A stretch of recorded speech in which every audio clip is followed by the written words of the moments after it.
말씀으로 여는 행복한 하루 11월 19일 목요일입니다. 오늘도 하나님의 말씀을 붙들고 나갈 때 하나님의 말씀이 나의 삶 가운데 능력이 되어서 승리하게 되는 모두가 되기를 간절히 소망합니다. 우리는 단지 미국이라는 땅에서 살아가는 것처럼 보이지만 실제로는 눈에 보이는 미국이라는 이 세상의 나라와 눈에 보이지 않는 하나님의 나라를 동시에 살고 있는 존재입니다. 이렇게 눈에 보이는 이 세상을 우리는 물리적인 세계라고 부르죠. 그리고 눈에 보이지 않는 하나님의 나라를 영적인 세계라고 우리가 말을 합니다. 오늘 말씀 가운데 나타난 것을 보면은 결론적으로 이 물리적인 세계를 영적인 세계가 다스리고 섭리하는 하나님의 주권이 선포되어 있음을 우리가 보게 되는데요. 하나님은 이 세상 만물이 하나님의 뜻대로 진행하도록 세상 권력자들과 나라들을 일으켜 세우시기도 하시고 몰락하게도 하시는 전능하신 하나님이십니다. 오늘 말씀을 통하여 모든 것을 통치하시고 주관하시는 다니엘의 하나님이 우리의 하나님이심을 믿고 깨닫게 되기를 간절히 소망합니다. 자, 그럼 오늘 우리에게 주시는 하나님의 말씀 다니엘 2장 36절에서 49절의 말씀을 함께 보도록 하겠습니다. 먼저 37절 38절을 읽어보겠습니다. 왕이여, 왕은 여러 왕들 중에 왕이시라. 하늘의 하나님이 나라와 권세와 능력과 영광을 왕에게 주셨고 사람들과 들짐승과 공중의 새들 어느 곳에 있는 것을 막론하고 그것들을 왕의 손에 넘기사 다 다스리게 하셨으니 왕은 곧 그 금머리니이다. 다니엘이 하나님의 환상 중에 알리신 꿈과 해석을 느부갓네살 왕에게 자세히 설명해 주는 내용이 오늘 본문 가운데 나와 있죠. 다니엘이 해석에 의하면은 이 거대한 신상은 느부갓네살이 바벨론이라는 제국을 건설하면서 시작된 세상의 강력한 제국들을 의미하고 느부갓네살의 바벨론이 그 시작이기 때문에 그가 그 신상의 금머리에 해당이 되는데 느부갓네살 왕에게 권세와 능력과 영광을 부여한 분이 누군가 했더니 바로 하나님이시라고 선포를 하고 있습니다. 그러다가 이 바벨론 제국을 대신해서 새로운 나라가 나타날 것인데 바벨론보다 좀 못하다는 의미에서 은으로 묘사된 나라가 있는데 그것은 페르시아 제국이에요. 페르시아는 바벨론을 쓰러뜨리고 세계의 주인이 되었지만 작은 도시 국가들로 구성된 그리스를 정복하려고 여러 차례 전쟁을 일으켰지만 결국 실패하고 맙니다. 그러다가 국력이 소진되어서 마게도니아에게 패권을 넘겨주고 마는데 이 새로운 나라가 바로 노수로 된 배와 널쩍다리를 상징하는 알렉산더 대왕의 그리스 제국입니다. 39절이죠. 왕을 뒤이어 왕보다 못한 다른 나라가 일어날 것이요 셋째로 또 녹같은 나라가 일어나서 온 세계를 다스릴 것이며. 여러분, 알렉산더는 우리가 잘 아는 것처럼 정복왕이었습니다. 이집트에서부터 인도까지 가는 곳곳마다 정복할 뿐만이 아니라 더 이상 정복할 땅이 없어서 울었다라는 그런 왕으로 알려져 있어요.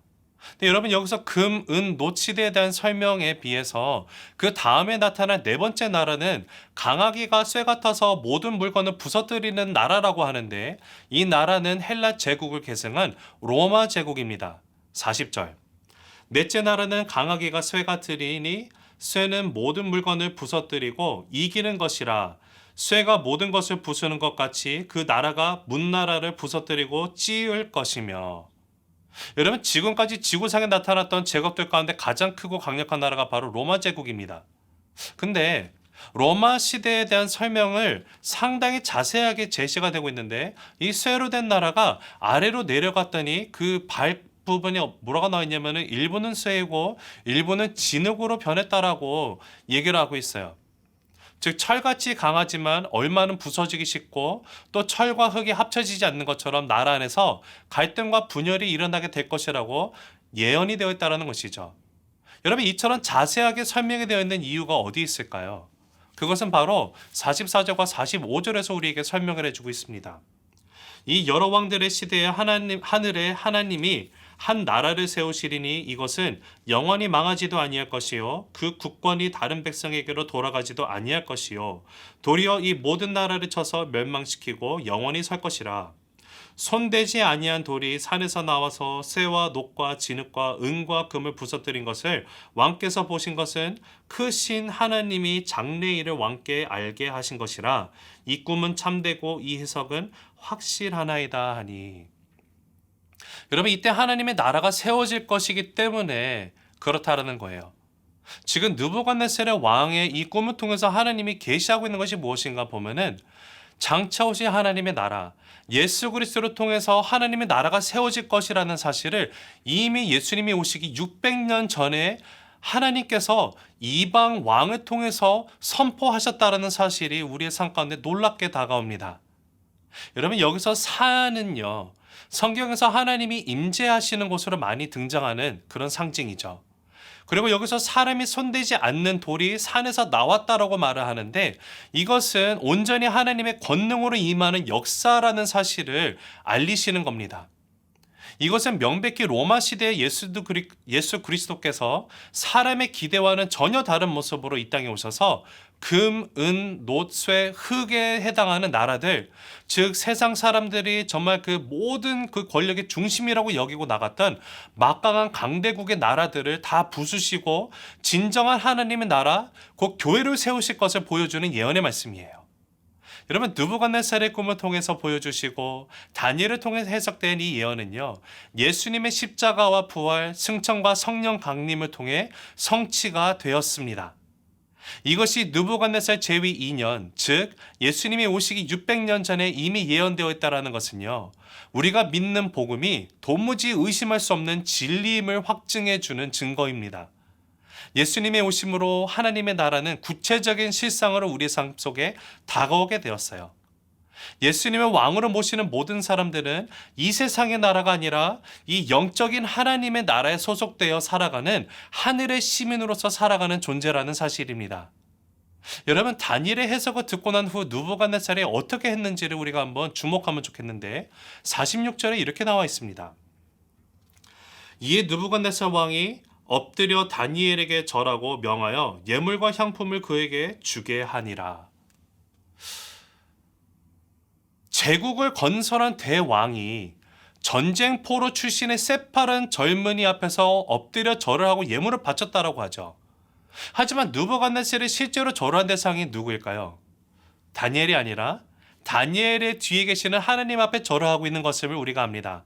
더 나아가서 느부갓네살은 다니엘의 하나님의 말로 참된 신이심을 인정하고 있어요. 47절, 왕이 대답하여 다니엘에게 이르되 너희 하나님은 참으로 모든 신들의 신이시요 모든 왕의 주제시로다. 내가 등이 이 은밀한 것을 나타내었으니 내 하나님은 또 은밀한 것을 나타내시는 이시로다. 여러분, 오늘 느부갓네살 왕의 고백을 통해서 모든 신들의 신이시고 모든 왕의 주제가 되시며 은밀한 것을 나타내시는 다니엘의 하나님이 바로 오늘 우리의 하나님이 되신다라는 사실을 믿으십니까? 여러분, 교회는 하나님이 미리 정하셨어요. 그리고 말씀대로 그리스도를 보내주셨고 세상에 세우신 하나님의 나라가 이미 임했으며 오늘 우리는 그 하나님의 나라 가운데 살아가고 있는 하늘나라의 시민입니다.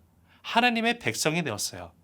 우리가 이 소망을 굳게 붙들 때 우리는 다니엘이 그랬던 것처럼 이 세상의 왕국에서 살면서도 하나님의 자녀로서 하나님의 나라 백성으로서 승리하며 살아갈 수 있는 존재라는 사실입니다. 여러분, 지금 이 마지막 때에 우리가 살아간다고 표현을 합니다. 우리가 살아가고 있는 이 미국, 이제 또 대통령 그 대선이 있었고 또 수많은 다양한 일들이 또 일어날 것입니다. 그러나 이 모든 것 가운데 우리가 정말 그 우리 눈으로 보이는 그 표면적인 것을 붙들고 살아가는 것이 아니라 정말 그 영의 세계 하나님의 나라의 백성으로서 살아갈 수 있는 모두가 됐으면 좋겠습니다.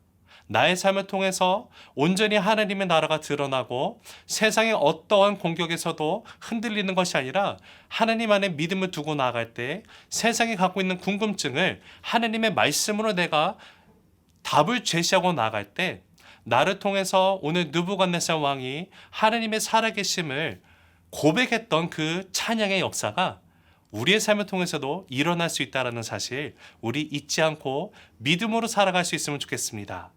기도하시겠습니다. 사랑의 하나님 아버지, 감사합니다. 주님, 오늘 말씀을 통하여서 세상의 모든 강력한 강대국들이 세워질 수 있었던 것이 하나님이 허락하셨다라는 사실, 또 그들이 흥하고 망하는 모든 것 가운데 하나님의 주권과 섭리 가운데 하나님의 그 시간 가운데 일어났다라는 사실을 보고 나아갑니다.